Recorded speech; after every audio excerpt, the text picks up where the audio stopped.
Sementara itu, Saudara Dewan Pengawas KPK atau Dewas KPK masih menyelidiki dugaan pelanggaran etik yang dilakukan Firly Bahuri. Dewas KPK berjanji akan mempercepat proses pengusutan pelanggaran etik Firly. Status tersangka Firly Bahuri di Polda Metro Jaya tidak menghentikan pengusutan dugaan pelanggaran etik yang dilakukan di Dewas KPK. Meski demikian, Dewas KPK belum memastikan kapan sidang etik Firly akan digelar. Pasalnya, Dewas KPK masih akan mendalami keterangan dari para saksi. Sebelumnya, Firly Bahuri dilaporkan ke Dewas KPK atas dugaan pelanggaran etik terkait pertemuannya dengan mantan Menteri Pertanian Syahrul Yassin Limpo. Firly juga dilaporkan atas dugaan tidak taat melaporkan harta kekayaan soal kepemilikan rumah sewa di Jalan Kertanegara, Jakarta Selatan. Lewat pesan singkat kepada Kompas TV, anggota Dewas KPK Syamsuddin Haris menyebut jadwal sidang etik Firly Bahuri belum dapat dipastikan karena Dewas masih lanjut pemeriksaan saksi-saksi yang sudah diperiksa sekitar 23 sampai 24 orang internal dan eksternal KPK, ujar Syamsuddin. Sementara itu pimpinan KPK memutuskan tidak memberi bantuan hukum kepada Firly Bahuri yang saat ini jadi tersangka kasus dugaan korupsi. Seperti diketahui, Firly ditetapkan sebagai tersangka dugaan pemerasan terhadap ex-Menteri Pertanian Syahrul Yassin Limpo, gratifikasi dan suap oleh Polda Metro Jaya.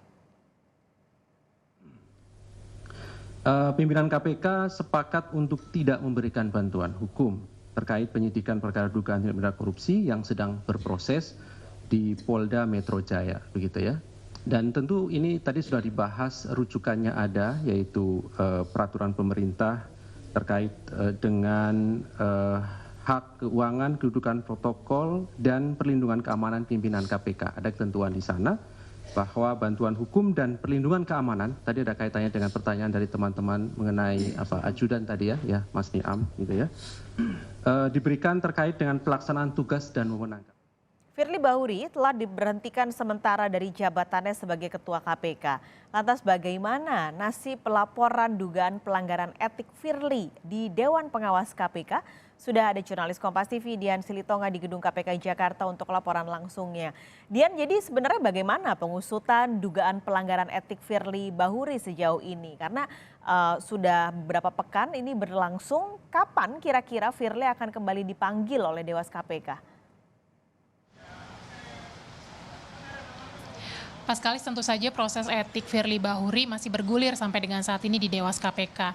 Meskipun benar bahwa Dewas KPK sebelumnya menyampaikan akan mempercepat proses etik, namun nampaknya penjadwalan sidang etik terhadap Firly Bahuri ini tidak akan dilakukan dalam waktu dekat. Setidaknya tidak akan dilakukan dalam pekan ini. Karena anggota Dewas KPK Syamsuddin Haris menyampaikan bahwa pekan ini Dewas KPK masih akan fokus memanggil atau memeriksa sejumlah saksi. Meskipun dalam proses yang berlangsung, Dewas KPK juga diketahui sudah memeriksa sebanyak 23 sampai 24 orang saksi, baik dari internal maupun juga eksternal KPK.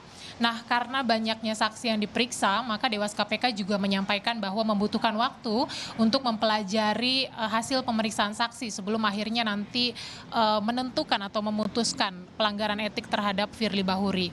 Nah, meskipun sudah ditetapkan sebagai tersangka secara proses hukum, tetapi memang secara proses etik ini terkesan lebih lama Paskalis atau berlarut-larut. Nah, salah satu faktor penyebabnya adalah memang karena sebelumnya Firly Bahuri beberapa kali tidak memenuhi panggilan dari Dewas KPK. Kalau kita ingat, panggilan pertama ini dijadwalkan pada tanggal 27 Oktober yang lalu, tetapi Firly tidak hadir dan malah meminta supaya dijadwalkan pemeriksaannya tanggal 8 November. Tetapi bahkan di tanggal yang ia minta pun, Firly Bahuri juga tidak hadir dalam pemeriksaan Dewas KPK dengan alasan melaksanakan merupakan dinas luar kota. Nah, kemudian dijadwalkan kembali pada tanggal 13 November, tetapi Firly Bahuri lagi-lagi tidak hadir dan bahkan berkelit bahwa undangan pemeriksaan yang diterima adalah tertanggal 14 November. Padahal Dewas KPK jelas mengatakan sudah merevisi panggilan pemeriksaan terhadap Firly ini 13 November. Nah, kita ketahui Firly sudah diperiksa pada tanggal 20 November yang lalu dan dalam pemeriksaan Firly menyampaikan sudah menjelaskan semuanya kepada Dewas KPK dan tetapi menyangkal bahwa telah melakukan pemerasan terhadap ex-mentan Syahrul Yassin Limpo. Karenanya kita pantau bersama, Paskalis, nanti perkembangan proses etik terhadap Firly akan seperti apa, Paskalis? Dian, ini kan juga sudah pernah disampaikan oleh Dewas, mereka berencana untuk mengkonfrontir Firly Bahuri dan juga Syahrul Yassin Limpo. Adakah informasi soal rencana ini?